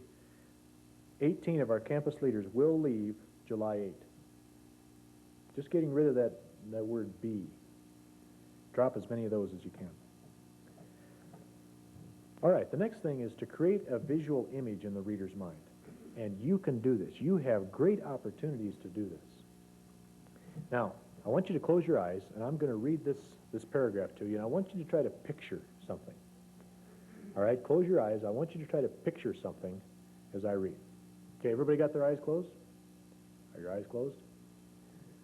God has shown himself faithful to us in providing both physically and spiritually. He has been faithful in changing our character so that it's more Christ-like. It's really been exciting to see the change in attitude. Okay, open your eyes. What did you see? What came to your mind? It was a little hard to get a picture of anything, wasn't it? We wanted to, but did anybody get anything to come? No, nothing really comes, does it? All right, close your eyes again. Let me read another story to you. Okay, eyes closed? Eyes closed. September 16, 4 p.m. I accompanied our Whitewater staff to campus to visit a friend of his. We met him at the door to his dorm room. He was carrying 2 cans of Old Milwaukee and a package of bratwurst. Schweigert, I think. He welcomed us warmly, and we started talking as he poured the 2 beers into an electric frying pan. One of the beers exploded onto his books and clothes. Someone must have shook this up, he said. Then he dumped the Schweigert bratwurst into the beer on simmer and kept turning them while he talked. His roommate soon arrived, carrying a can of Del Monte cream-style corn. He scraped it into an electric coffee pot already plugged into the wall. Naturally, the pot was too hot, and soon he was futilely trying to stir the burning corn at the bottom of the pot. Nice balanced meal, I said. Beats dorm food, they said. Okay, open your eyes. Now, did you see a picture there? You got the picture, didn't you? Now, you can do that. Every Navigator staff has experiences like that. Whether it's language school, whether it's dormitory ministry, whether it's an encounter in a church, on base, in a community ministry, we all have stories like that to tell. The problem is we just don't remember to put them in our letters. And it doesn't need to take long. That story took 3 paragraphs, not the whole newsletter. Because you want to bring the reader with you and bond them so that they're sitting there smelling that burning corn with you so they can understand what it's like to do campus evangelism. That's your goal. All right, use vital action verbs. Avoid state of being verbs. Notice the verbs in the following sentences. Rewrite the sentence using stronger verbs or eliminating being verbs or passive verbs. All right, let's do this together. How would we change this? You can also be praying for our ministry thrust this summer. How would we change that? Please pray for our ministry thrust this summer. Do you see how we got rid of the be praying? Please pray for our ministry thrust this summer. All right, the next one. 19 students were in attendance at the Bible study at our house. How would we change that? 19 students attended the Bible study at our house. And by the way, students never attend a Bible study, do they? Have you ever seen a student attend a meeting in your life? They crowd, they invade, but they don't attend. So we could even make it stronger there. July and August have been spent settling into our apartments. How would we change that?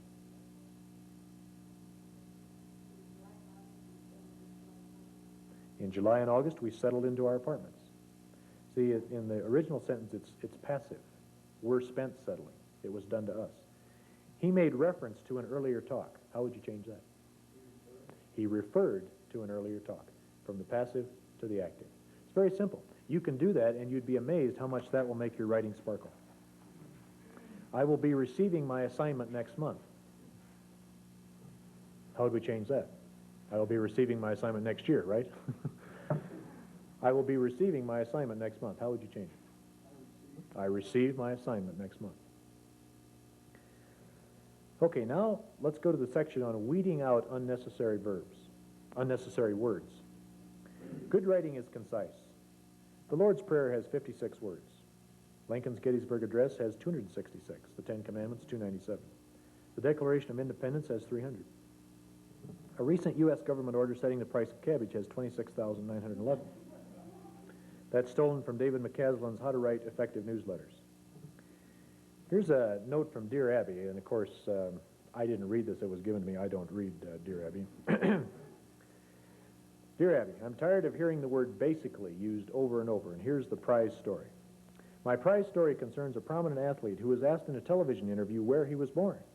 He replied, well, I was basically born in New York. Basically. All right, how many words can you eliminate from the following sentences? Now, we're not going to add or change the meaning. We just want to drop words.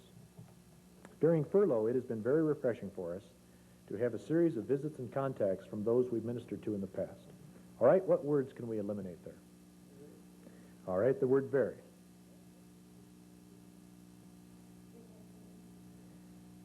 How would we change it?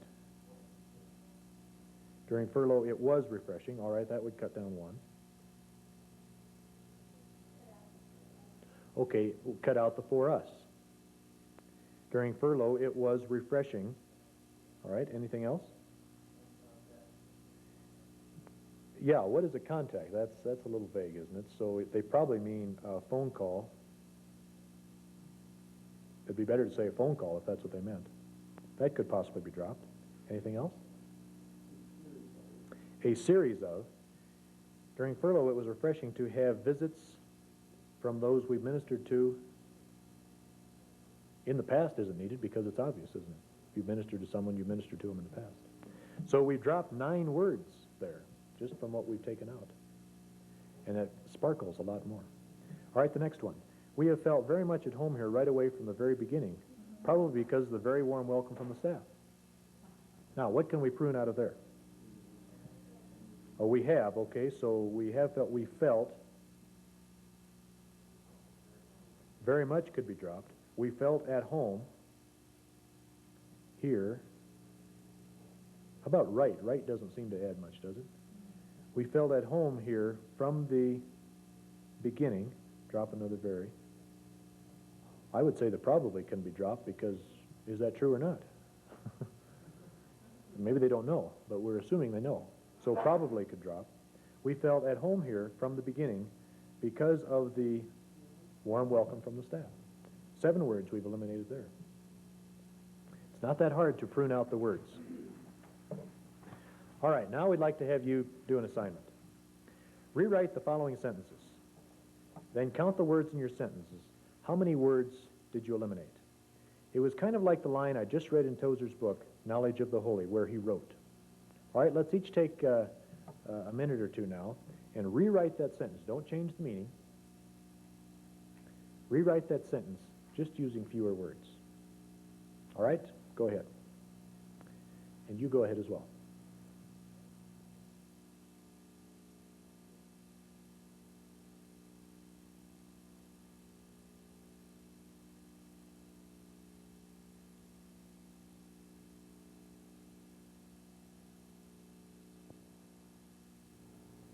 All right, do you have one for the first example?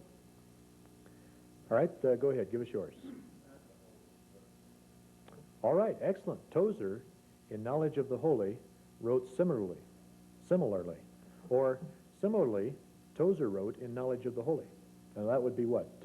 8 words, reduced down from 20. Excellent. Who else had something written there?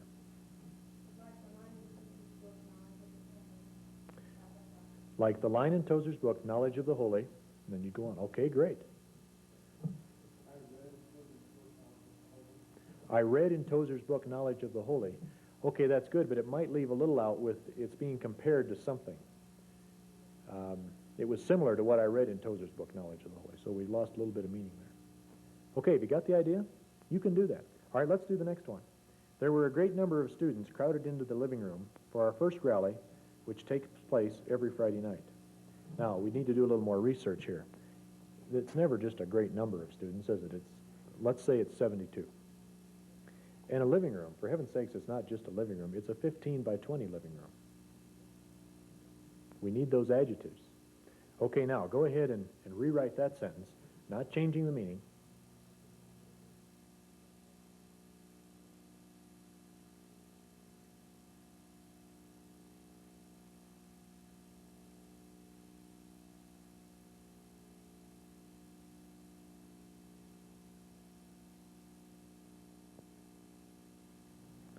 Okay, who has something? How can you condense this down without changing the meaning?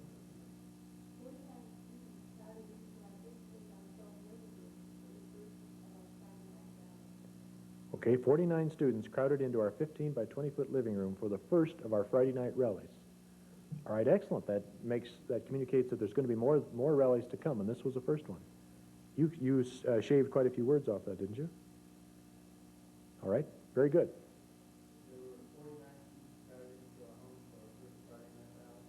Okay, there were 49 students crowded into our home for our first Friday night rally. Okay, good. You've condensed the words down. But notice he started with the words there were. Now that's a state of being verb, that were. So instead of saying there were, just say 49 students. Start the sentence with 49 students. Watch out anytime you start a sentence with the word there. Or there is, or there were, or there was. Okay, but good. You condensed it down. Someone else.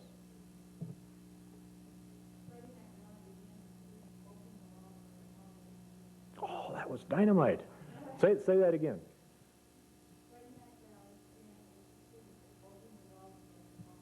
The Friday night rally began with 49 students bulging the walls of our small living room. 8 by 10 living room would have been even better. Name the size. Okay, great. You've got the idea. So you've got to have some facts before you start to write the sentence. Then when you write the sentence, make it sparkle. Prune it down. Now the last thing we want to do is to avoid jargon and shop talk. How would you explain the following paragraph, which originally appeared in an Australian magazine, but is now stolen from McCaslin's newsletter booklet? Okay, who understands this? Temperamental bowler Rodney Hogg smashed down his stumps after being given run out in Australia's first test against Pakistan at the MCG. Hoff was run out by Javed Miandad when he was out of his crease to pat down the wicket after a defensive no-ball play. Now, the British would understand that, of course, but there's a lot of terminology that's unique to cricket there. We wouldn't get it. But how would my Aunt Phyllis do with the following paragraph? Already this year, our evangelistic studies are becoming studies for growing Christians. Several students have invited the Lord into their hearts. The group is growing in size as the Lord continues to bless. Our last Friday night rally seminar was attended by 70 people. Now, I think you and I understand that pretty well, don't we? We catch on to what's going on there. We understand that. But what would be some terminology that maybe would be a little bit foreign to a non-navigator? All right, what do you see? Evangelistic studies. What's another way of saying evangelistic studies? There is no other way, right? It's hard, isn't it? Investigative Bible studies. Information studies on the life of Christ. Okay, but that's one we can improve. What else? Invited the Lord.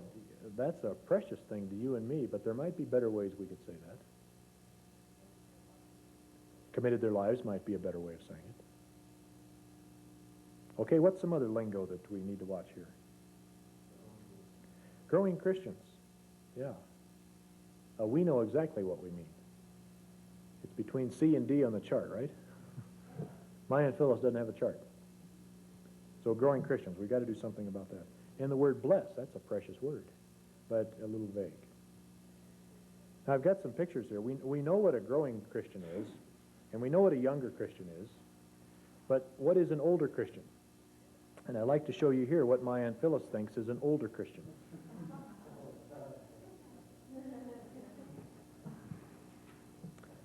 There you have an older Christian. All right, let's summarize. These writing suggestions I just gave you are not that difficult. If you only did one thing, let me encourage you to work on war stories, illustrations. If you only can do one thing, that will really bring your newsletters to life. Create a visual image in the reader's mind. Drag that reader along with you when you go on an assignment. You can do it. All right, now let's talk about graphics for a few minutes. What are some rules to follow to make your letters and your envelopes more graphically pleasing? I'm going to go through 13 examples here, and let's see what we can learn. All right, number one. This is an envelope that's a third-class envelope. But notice he doesn't use rubber stamps, and it's fairly well done. It's fairly attractive. And he distinguishes it that it's from him by putting down on the bottom the newsletter of Bill and Peggy Mowry. And those are printed up each time. Notice also the NAV logo up in the left-hand corner. It's nicely done. And even though it's third class postage, I think that will get readership. Number two, this is a letter that has a lot of information in it. It's quite busy, but the graphics on the right-hand side save it. And in the last sentence, Barb finally tells what those hieroglyphics on the right-hand side actually mean. And so the reader will read through that to find out. That's a good way of putting it. Number three, here we have good margins. There's at least 1.5 inches of space around the margins. It's a letter that's not overloaded. And notice the good use of indentation. This is a very pleasing letter, even though it doesn't have a picture or any kind of graphic relief on it.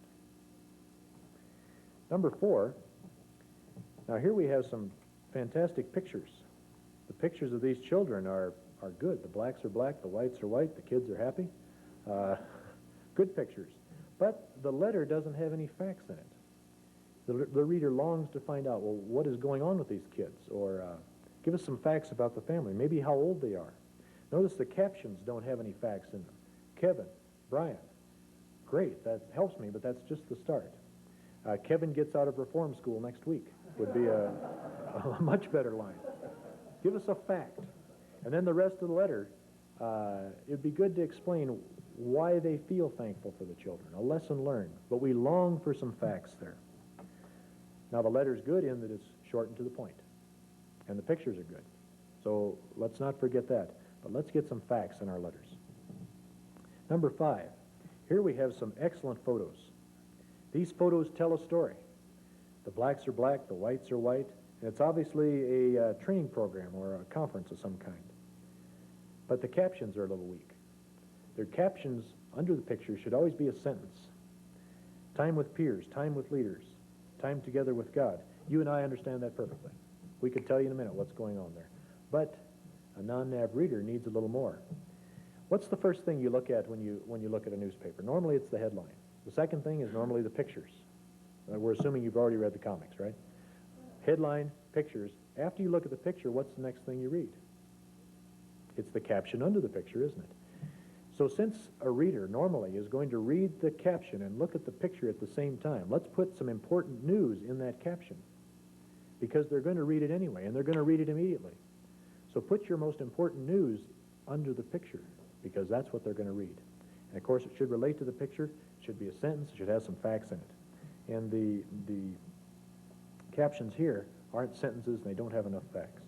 For example, instead of time with leaders, the caption should read, every morning we met with our team leaders for a devotional time. That'd be much better, much more clear. Number 6 is another good idea on a newsletter. You get the impression that something's going on. There's movement in this ministry. People are coming to Christ. There's things that are happening because of all the pictures scattered around. So it's a great idea. But it's probably a little bit overdone.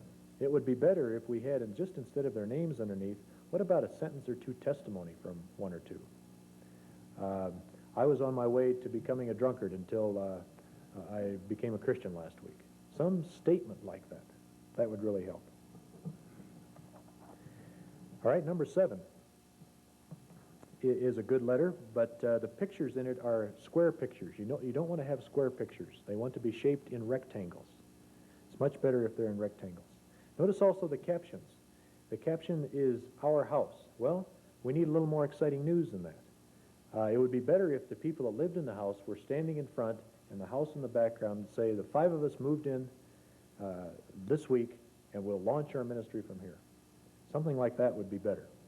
Also, we could have pruned that picture of the house quite a bit. I've seen streets before. I don't really need to see more street. With cropping, that picture would have been much better. When you're taking a picture of a group, also try not to use just lining people up and shooting them, as Monty Unger calls the Byzantine firing squad approach. Try to have them all studying the Bible or looking at something rather than just staring at the camera. So this letter was a good letter, but the pictures could have been much better. Number 8, we have a training program with all pictures and no news. The pictures are great. These pictures tell a story. The blacks are black, the whites are white, but there's no captions. So the writer missed a tremendous opportunity to deliver some great facts and to tell an exciting story just because he left the captions out. We don't know why he left the captions out. Now, sometimes you may be tempted to do this, just to have an all-picture newsletter because a picture's worth 1,000 words. That's true. A picture's worth 1,000 words, but you can make it even better by putting some hard news in it. Readers want to know the hard news. All right, number 9. More on captions. Now, this is an excellent letter. The pictures tell a story. But look at the first caption, messages from God's Word. That's obvious. What about Joe Smith presented a message on lordship the Saturday before the conference ended? 22 people committed their lives to Christ. See, put that hard news right underneath the picture. The reader gets a lot better idea. Instead of discussion groups, we discuss the message for the day in groups of 6 to 8. All right, number 10. This is the second page of a front and back. This is the back. The news was on the other side, and this was all pictures. How many pictures are here? A little hard to tell because they run together. Never run pictures together like this. Always have a white line separating your pictures. And of course, there should be a caption under the pictures as well. Now, a printer will say, hey, I can save you some money. I'll gang all the pictures together. I'll screen them one time. Right, well, he saved money, but a little hard to read. Number 11, you can see what has happened here.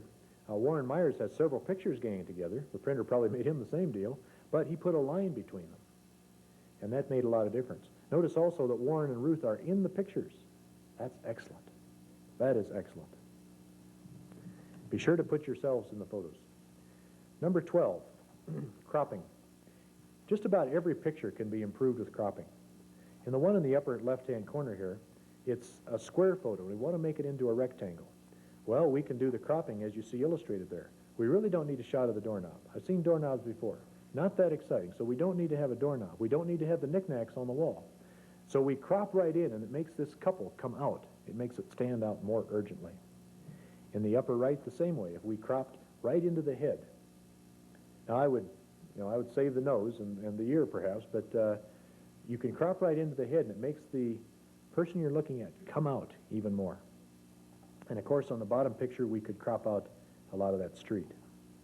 Now, here's an example in number 13 of some cropping that's well done. Notice how these pictures stand right out at you. They literally jump off the page, and the cropping was done up close, right into the head.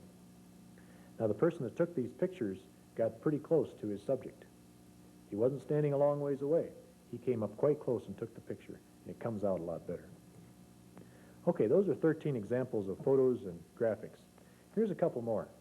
Here's something we want to avoid. A letter that's just solid print without a graphic break. Now, there's a note at the bottom. That's good. But this is too hard to read. And even your good donors are going to have to make a lordship decision before they go through that. Now, here's a great letter. Listen to this. A typical night in the dorm, 10 p.m. Wednesday night. Most sane, middle-aged people are going to bed. I'm standing in front of an elevator. Isn't that a great opening? But here's what it looks like. It's a little hard to read. So the story is great, but the graphics, people might miss out on it a bit. Now here's an overprint. It's blue pictures, all run together. There's no white lines between them. And then overprinted with black ink. Now, sometimes you can get away with that on brochures for a conference zone. It gives a nice touch. But in your newsletters, let's not do it because it doesn't come off that well. Run your pictures in dull, boring black ink. People are never blue, hardly ever blue, and I would not run pictures of people in blue. Your printer says, well, we'll do a little different. It's different, all right, but it's odd to the human eye.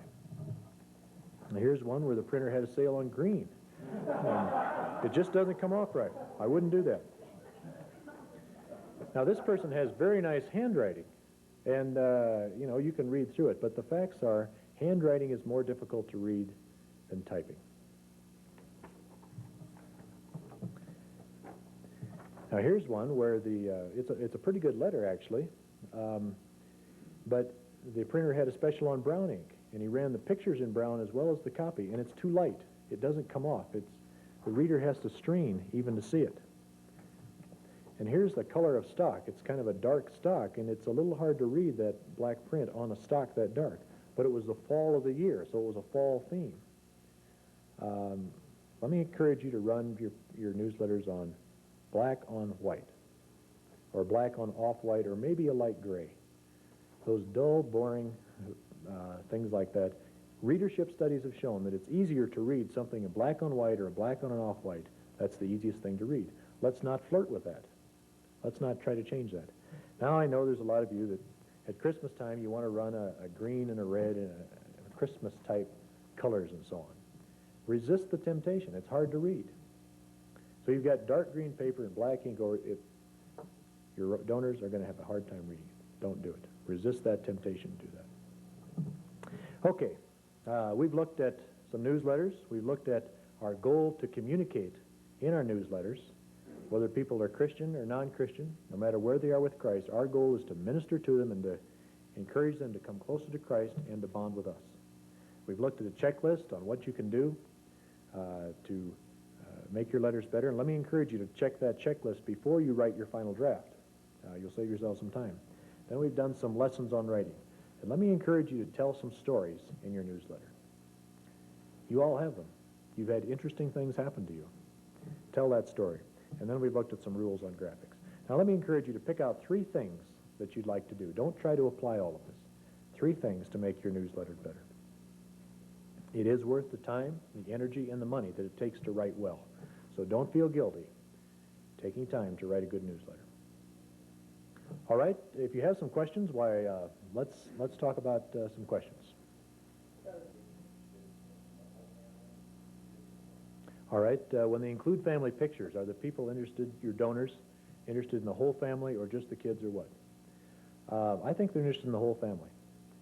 They're interested in seeing a picture of you and your family trying to set up the tent on a camping trip. I wouldn't send particularly just pictures of my kids, because they're probably more interested in you than your kids. Now, there might be exceptions. I would guess if we took a poll around the room this morning as to if one of us were to send newsletters to the other, we'd probably want to see the individual even more than the kids. So a group picture, but see, you're enamored with your kids, the rest of us aren't. So we have to remember that. Good question. Okay, other questions? We get $120 for overseas staff, sending letters in the U.S. Are the services available in order to do that, or do you not do that? Okay, the question is, you want to avoid scoring the -20 on sending from overseas. Should you send from overseas using all that expensive postage, or should you have someone here send it for you? I think there's pro and con on each. Maybe you'd want to use a combination. It would seem to me that once a year you'd want to send something direct from overseas with that big foreign stamp on it and wrinkled up and gnarled up through the postal system the way it goes. That would communicate something to your donor.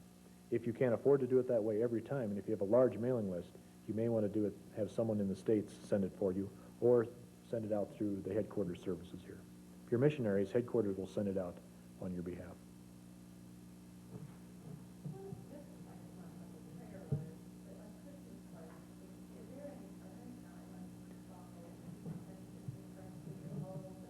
Yes.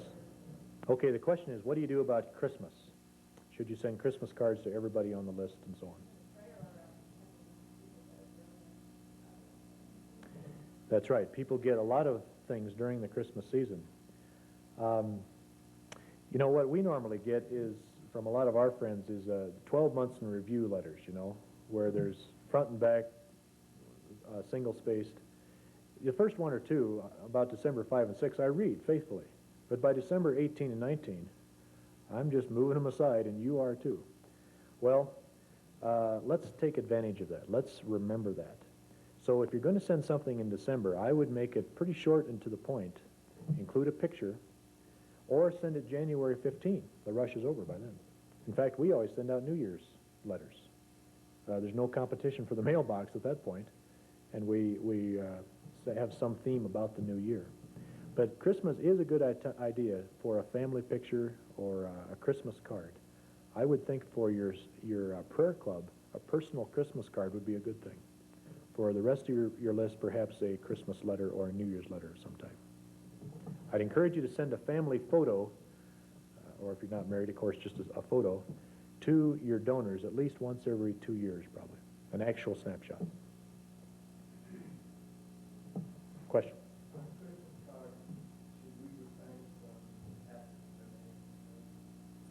On Christmas card, should we refrain from asking for donations? On Christmas cards, should you refrain from asking for donations? Yes. Don't ask for donations on Christmas cards. See, you're not going to ask for donations very much in the mail anyway. You're going to ask for donations eyeball to eyeball. And donations asked for in a letter is going to have a less response. But on a Christmas card, that would be an ambush. I mean, here's your unsuspecting friend opening up your Christmas card, and he gets an appeal in it. He's expecting a nice newsy letter in a picture, and he gets an appeal. So I wouldn't do that on a Christmas card. Okay, any other questions?